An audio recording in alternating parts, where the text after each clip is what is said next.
ఓం నమో వెంకటేశాయ. జ్యోతిషరత్నం ఛానల్కి స్వాగతం. ఈ వీడియోలో ఒక జాతకంలో మ్యారిటల్ రిలేషన్కి సంబంధించినటువంటి అనాలిసిస్ చేసేటప్పుడు మ్యారిటల్ హ్యాపీనెస్, మ్యారిటల్ కంపాటబిలిటీ అంటే వైవాహిక సంబంధమైనటువంటి విషయాలను అనలైజ్ చేసేటప్పుడు ఎటువంటి గ్రహాలని, స్థానాల్ని మనం పరిగణలోకి తీసుకోవాలి, పరాశర పద్ధతిలో అలాగే జైమిని పద్ధతిలో కూడా ఏ విధమైనటువంటి అనాలిసిస్ చేయడం ద్వారా ఈ మ్యారేజ్ రిలేటెడ్ హ్యాపీనెస్ కావచ్చు, మ్యారేజ్లో ఉండేటువంటి ప్రాబ్లమ్స్ ఇవి మనకి క్లూస్ దొరకడానికి ఎక్కువగా ఉపయోగపడతాయి అనేవి తెలుసుకుందాము. అయితే మ్యారేజ్కి సంబంధించి హ్యాపీనెస్ కావచ్చు, కంపాటబిలిటీ అలాగే డైవర్స్ కాంబినేషన్స్ వీటి గురించి చాలా వీడియోస్ చేయడం జరిగింది.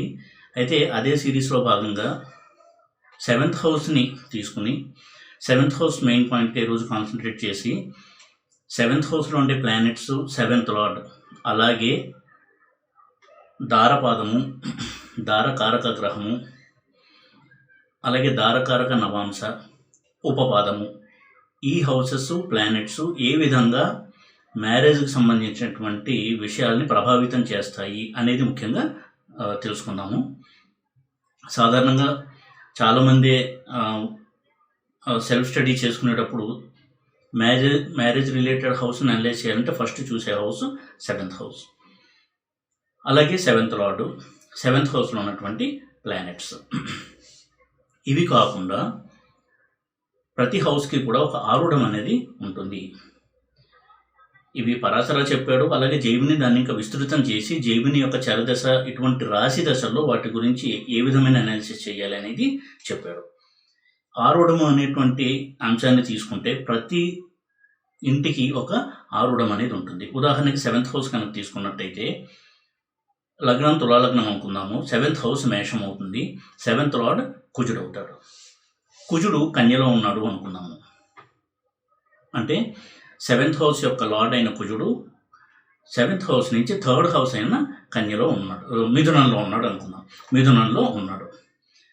తులాలగ్నానికి కుజుడు మిథునం అంటే 7th హౌస్ లార్డ్ అయినటువంటి కుజుడు 7th హౌస్ నుంచి 3rd హౌస్ అయిన మిథునంలో ఉన్నాడు. అక్కడి నుంచి 3 హౌసెస్ కౌంట్ చేస్తే సింహము, అది 7th హౌస్ యొక్క ఆరూఢము. దాన్ని సప్తమారూఢము అంటాము, లేదా దారపాదము అంటాము, లేక దారారూఢము, ఎలా అయినా పిలవచ్చు దాన్ని.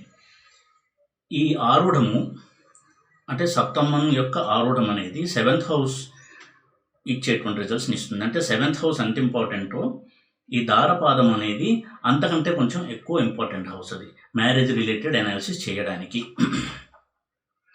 కాబట్టి ఈ ఎగ్జాంపుల్లో ఈ తులాలగ్న జాతకుడికి ఎప్పుడైతే కుజుడు మిథునంలో ఉన్నాడో సింహము దారపాదం అవుతుంది. అలాగే ఈ రాశుల అన్నిట్లో కూడా గ్రహాలు ఉన్నప్పుడు ఒక్కొక్క గ్రహము ఒక్కొక్క రాశిలో కొన్ని డిగ్రీలు ట్రావెల్ చేసి ఉంటుంది ఆ వ్యక్తి జన్మించినప్పటికీ. అలా చూసినప్పుడు ఈ తులాలగ్న జాతకుడికే తీసుకుంటే 7th లార్డ్ కుజుడు అవుతాడు. అయితే అన్నిటికంటే ఎక్కువ డిగ్రీలు ట్రావెల్ చేసిన ప్లానెట్ ఆత్మకారకుడు అయితే అన్నిటికంటే తక్కువ డిగ్రీలు ట్రావెల్ చేసిన ప్లానెట్ దారకారకుడు. ఉదాహరణకి దారకారక గ్రహము గురువు అయ్యాడు అనుకుందాం. కాబట్టి వివాహానికి సంబంధించిన రిజల్ట్స్ ఇవ్వడంలో 7th లార్డ్ అయిన కుజుడే కాకుండా దారకారకుడైనటువంటి గురువును కూడా మనం అనలైజ్ చేయాలి. అలాగే మేషం నుంచి ఏ విధంగా ప్లానెట్స్ని చూస్తామో అలాగే దారపాదమైనటువంటి సింహం నుంచి కూడా ప్లానటరీ పొజిషన్ స్టడీ చేయాలి. ఇది ముఖ్యమైనటువంటి అంశము. అంటే ఇక్కడ 7th హౌస్, 7th లార్డ్, దారపాదము, దారకారక ఈ 4 గురించి ఇప్పుడు డిస్కస్ చేశాము. అలాగే ఉపపాదం కూడా మ్యారిటల్ హ్యాపీనెస్ని సూచించేటువంటి ఒక హౌస్. ఉపపాదం అంటే ఏమిటి? 12th హౌస్ యొక్క ఆరూఢము ఉపపాదము. ఇందాక 7th హౌస్కి ఎలా అయితే ఆరూఢం కనుక్కున్నామో అలాగే 12th హౌస్ యొక్క ఆరూఢము ఉపపాదంగా పిలువబడుతుంది. అంటే ఇదే తులా లగ్నానికి 12th హౌస్ బుధుడు 8లో ఉన్నాడు. అన్ని రాశులు ఆ కన్య నుంచి కనుక కౌంట్ చేస్తే అది ఉపపాదం అవుతుంది. ఉదాహరణకి ఇదే తులా లగ్న జాతకులు బుధుడు మకరంలో ఉన్నాడు. అంటే 12th హౌస్ అనేటువంటి కన్య నుంచి 5th హౌస్లో బుధుడు ఉన్నాడు. ఆ విధంగా చూసినప్పుడు మకరం నుంచి 5th హౌస్ వృషభము ఉపపాదం అవుతుంది. కాబట్టి ఉపపాదం నుంచి కూడా ప్లానటరీ పొజిషన్ని స్టడీ చేయాలి. ఈ విధంగా మొట్టమొదటి ఇవన్నీ కూడా నోట్ చేసుకోవాలి. అలాగే కారకాంశ లగ్నం ఏది అనేది కూడా మనం నోట్ చేసుకోవాల్సి ఉంటుంది. కారకాంశ లగ్నము అంటే ఆత్మకారక గ్రహము నవాంశలో ఏ ఇంట్లో ఉందో దాన్ని కారకాంశ లగ్నంగా నోట్ చేసుకోవాలి. సో D1 చార్ట్లో కారకాంశ లగ్నం నుంచి ప్లానెటరీ పొజిషన్ స్టడీ చేయాలి, మ్యారిటల్ రిలేషన్ స్టడీ చేసేటప్పుడు కూడా. అలాగే దారకారకుడైనటువంటి గ్రహము, ఈ ఎగ్జాంపుల్లో గురువు కనుక నవాంశలో ఏ ఇంట్లో ఉన్నాడు అని చూసి ఆ రాశిని దారకారక నవాంశ రాశిగా నోట్ చేసుకోవాలి. కాబట్టి 7th హౌస్, 7th లార్డ్, దారపాదము, దారకారకుడు, ఉపపాదము, దారకారక నవాంశ రాశి, కారకాంశ లగ్నము, ఇవన్నీ నోట్ చేసుకుని వాటి నుంచి ప్లానెటరీ పొజిషన్ స్టడీ చేయాల్సి ఉంటుంది.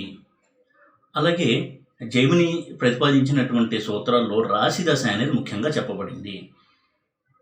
అయితే జైమిని రాశి దశలు క్యాలిక్యులేట్ చేయడానికి కొన్ని ప్రొసీజర్స్ చెప్పారు. ఆ ప్రొసీజర్ ప్రకారము ఒక వ్యక్తి జన్మించినప్పుడు రాశి దశలు ఎలా స్టార్ట్ అవుతాయి అనేది మనం చెప్పవచ్చు. ఉదాహరణకి తులా లగ్నంలో జన్మించిన జాతకుడు తులా రాశి యొక్క చరదశ నుంచి స్టార్ట్ అవుతుంది.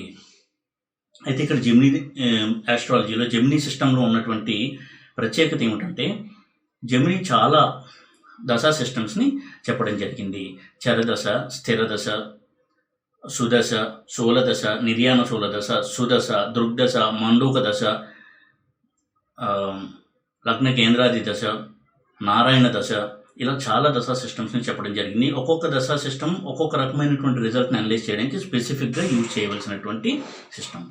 అయితే చరదశ అనేది కామన్గా అన్ని రకాల ఫలితాలని స్టడీ చేయడానికి ముందు చరదశలో స్టడీ అనేది చేయాలి ప్లానెటరీ పొజిషన్ని. ఇక్కడ జైమిని సిస్టంలో ఉన్నటువంటి ప్రత్యేకత ఏమిటి అంటే ఉదాహరణకి తులా లగ్నానికి 7th హౌస్ ఎప్పుడు మేషమే అవుతుంది, 7th లార్డ్ ఎప్పుడు కుజుడే అవుతాడు. అయితే ఇప్పుడు చెప్పుకున్నటువంటి ఎగ్జాంపుల్లో వివాహానికి సంబంధించినటువంటి కారకత్వం తీసుకున్న ప్లానెట్ అంటే దారకారకుడు గురువు అయ్యాడు. కాబట్టి కుజుడితో పాటుగా గురువును కూడా అనలైజ్ చేయాలి. అంటే ఈ వివాహానికి సంబంధించింది కావచ్చు, ఏ హౌస్కి సంబంధించిన కారకత్వం అయినా మారుతూ ఉంటుంది కాబట్టి దానికి చరకారకత్వము అని పేరు ఇవ్వడం జరిగింది. కాబట్టి ఈ చరకారకత్వం అనేది చాలా చాలా ఇంపార్టెంట్, అది ఫిక్స్డ్గా ఉండదు. అలాగే చరదశని మనం స్టడీ చేయాలి. ఇక జెమిని సిస్టంలో చరరాశులు స్థిరరాశుల్ని, స్థిరరాశులు చరరాశుల్ని చూసుకుంటాయి. అలాగే దిస్వభావ రాశుల్ని చూసుకుంటాయి. ఫర్ ఎగ్జాంపుల్ మేషము చరరాశి, అది సింహాన్ని చూస్తుంది. అలాగే కుంభాన్ని కూడా చూస్తుంది, వృశ్చికాన్ని కూడా చూస్తుంది. అయితే ఏ చరరాశి కూడా దాని నెక్స్ట్ ఉండేటువంటి స్థిరరాశిని చూడదు. అంటే మేషం వృషభాన్ని చూడదు, కానీ సింహాన్ని, వృశ్చికాన్ని, కుంభాన్ని చూస్తుంది. అలాగే వృషభం కూడా కర్కాటకాన్ని, తులని, మకరాన్ని చూస్తుంది. ఇక కామన్ సైన్స్ అయినటువంటి మిథునము, కన్య, ధనస్సు, మీనం ఇవి పరస్పరం చూసుకుంటాయి. ఇటువంటి రాశి దృష్టిలో ఉన్నప్పుడు అందులో గ్రహాలు కూడా పరస్పరం చూసుకుంటాయి.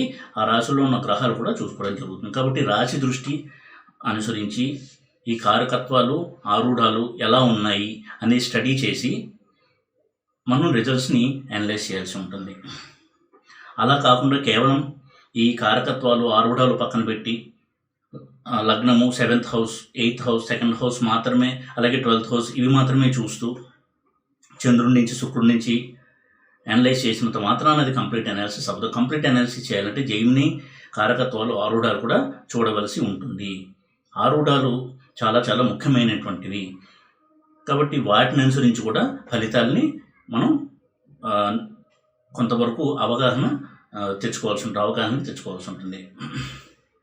ఇక 7th హౌస్లో, అలాగే ఉపపాదం నుంచి 7th హౌస్లో, కారకాంశ లగ్నం నుంచి 7th హౌస్లో, దారపాదం నుంచి 7th హౌస్లో ఏ ప్లానెట్స్ ఉన్నాయి అనే దాన్ని బట్టి రిజల్ట్స్ అనేవి మారుతూ ఉంటాయి. అలాగే 7th లార్డ్ ఏ ఇంట్లో ఉన్నాడు అనే దాన్ని బట్టి కూడా రిజల్ట్స్ని చెప్పాల్సి ఉంటుంది.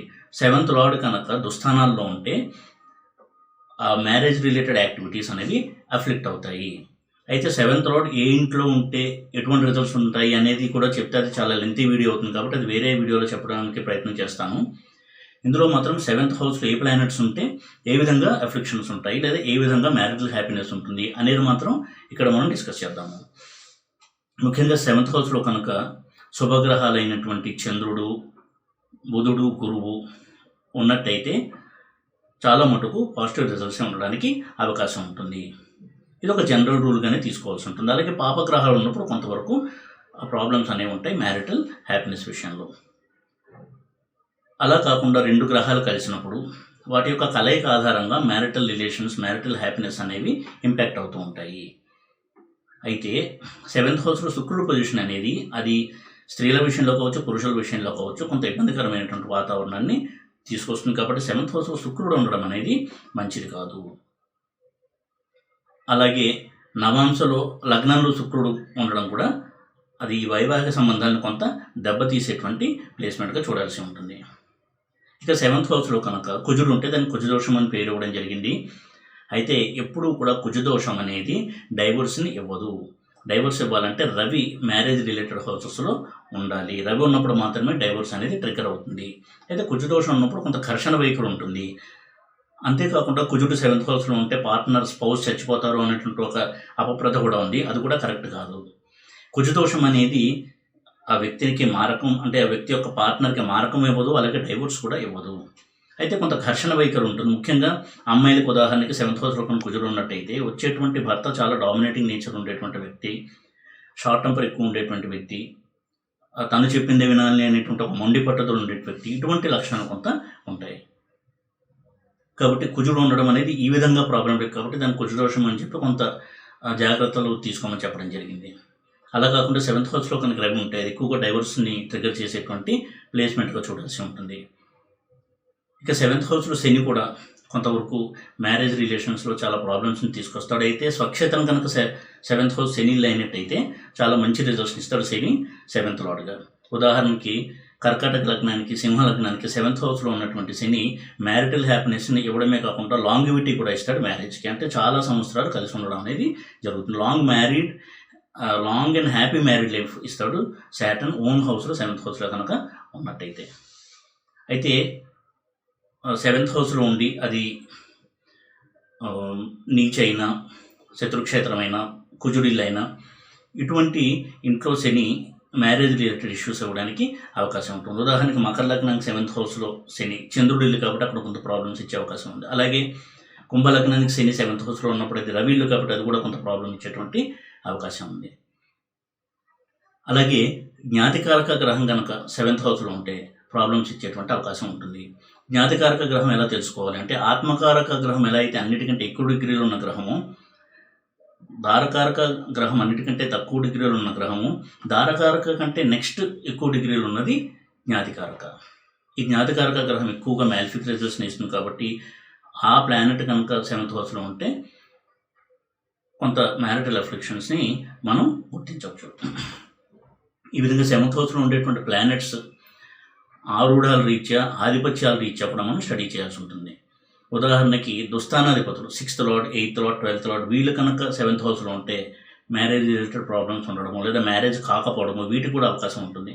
అలాగే 7th లార్డ్ 6, 8, 12 హౌసెస్లో ఉన్నా కానీ మ్యారేజ్కి ప్రాబ్లమ్స్, ఒక్కొక్కసారి మ్యారేజ్ అవ్వకపోవడము, లేట్ మ్యారేజ్ అవ్వడము, మ్యారిటల్ ఇష్యూస్ ఉండడము ఇవన్నీ కూడా ట్రిగర్ అయ్యేటువంటి అవకాశం ఉంటుంది.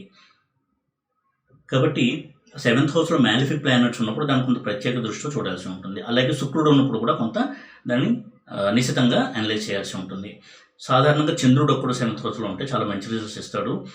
చాలా హ్యాపీనెస్ని, ఇద్దరి మధ్య బాండింగ్ని ఎక్కువ డెవలప్ చేసేటువంటి ప్లానెట్ చంద్రుడు 7th హౌస్లో పాజిటివ్ అండ్ స్ట్రాంగ్గా కనుక ఉన్నట్టయితే. నీచలో ఉంటే మళ్ళీ అదొక ఆఫ్లిక్షన్గా మనం గుర్తించాల్సి ఉంటుంది. ఉదాహరణకి వృషభ లగ్నం 7th హౌస్లో చంద్రుడు నీచలో ఉంటాడు కాబట్టి కొంత ఇద్దరి మధ్య కొంత డిఫరెన్సెస్, కొంత గ్యాప్స్ ఏర్పడము ఇటువంటి అంశాలు చోటు చేసుకునే అవకాశం ఉంటుంది. అయితే అమ్మాయిల విషయంలో 7th హౌస్లో గురువు ఉంటే అది మ్యారిటల్ అఫెక్షన్గా చూడాల్సి ఉంటుంది. వారికి కొంత ఈగో ప్రాబ్లమ్స్ వల్ల, భర్త యొక్క డామినేషన్ వల్ల కాస్త ఇబ్బందులు ఎదుర్కోవడము, భర్త యొక్క ఈగో వల్ల ఇబ్బందులు ఎదుర్కోవడము ఇటువంటి రిజల్ట్స్ని మనం ఎదురు చూడొచ్చు 7th హౌస్లో గురువు కనుక ఉన్నట్టయితే అమ్మాయిల విషయంలో. ఎందుకంటే అమ్మాయిలకి గురువు భర్తృకారకుడు కాబట్టి. అలాగే రాహుకేతువులు 7th హౌస్లో ఉన్నప్పుడు కూడా 7th లార్డ్ ఎంత బలంగా ఉన్నాడు అనే దాన్ని బట్టి రిజల్ట్స్ని చెప్పాల్సి ఉంటుంది. 7th హౌస్లో రాహు ఉన్నంత మాత్రాన అది వివాహానికి దోషం కాబట్టి వాళ్ళు కాళహస్తికి వెళ్ళి రాహుకేతు పూజ చేయించుకుంటే దోషం పోతుంది అనుకోవడం పొరపాటు. 7th హౌస్లో రాహు ఉన్నా కానీ స్ట్రాంగ్ అండ్ పాజిటివ్గా ఉంటే చాలా హ్యాపీ మ్యారీడ్ లైఫ్ ఇస్తాడు. అలాగే నెగిటివ్ అండ్ వీక్గా కనుక ఉన్నట్టయితే ప్రాబ్లమ్స్ ఇచ్చేటువంటి అవకాశం ఉంటుంది. అలా నెగిటివ్ అండ్ స్ట్రాంగ్గా ఉంటే ఇంకొంత ఎక్కువ ప్రాబ్లమ్స్ ఇచ్చే అవకాశం ఉంటుంది. కాబట్టి కేవలం రాహు యొక్క ప్లేస్మెంట్ని బట్టి మనం డిసైడ్ చేయకూడదు. అదేవిధంగా ఇందాక చెప్పినటువంటి దారపాదము, ఉపపాదము, దారకాంశ నవాంశ రాశి, అలాగే కారకాంశ లగ్నము, వీటి నుంచి కూడా మ్యాలిఫిక్స్ ఉన్నాయా, అలాగే దారపాదం నుంచి 7th హౌస్లో మ్యాలిఫిక్స్ ఉన్నాయా, దారకారకుడు స్ట్రాంగ్ అండ్ పాజిటివ్గా ఉన్నాడా, ఇటువంటి అంశాన్ని పరిగణలోకి తీసుకున్న తర్వాత మాత్రమే మ్యారిటల్ లైఫ్ హ్యాపీగా ఉంటుందా ఉండదా అనే ఒక అంచనాకి మనం రాగలం. అలా స్టడీ చేయకుండా కేవలం రాశి చార్ట్ని చూసి అందులో ఉన్న ప్లానటరీ పొజిషన్ ఆధారంగా మ్యారిటల్ ఎఫెక్షన్ ఉంది అని డిసైడ్ చేయడం అనేది ఇన్కంప్లీట్ అనాలిసిస్ అవుతుంది. కాబట్టి ఆ విధంగా చేయకుండా పరాశర జెమిని 2 పద్ధతుల్లో అనలైజ్ చేయడం అనేది చాలా మటుకు బెటర్ ఐడియా ఇవ్వడానికి ఉపయోగపడుతుంది. కాబట్టి ఈ విషయాన్ని కూడా దృష్టిలో ఉంచుకుని ఎప్పుడు కూడా ముఖ్యంగా మ్యారేజ్ అనేది చాలా క్రిటికల్ ఈవెంట్ కాబట్టి పరాశర జెమిని 2 పద్ధతులను అనలైజ్ చేసి ఒక నిర్ణయానికి రావడం అనేది వారికి మ్యారిటల్ రిలేషన్ విషయంలో మెరుగైనటువంటి అంచనాలు తెచ్చుకోవడానికి ఉపయోగపడుతుంది. ఈ వీడియో కనుక మీకు నచ్చినట్టయితే లైక్ చేసి, షేర్ చేసి, సబ్స్క్రైబ్ చేయండి. ఓం నమో వెంకటేశాయ.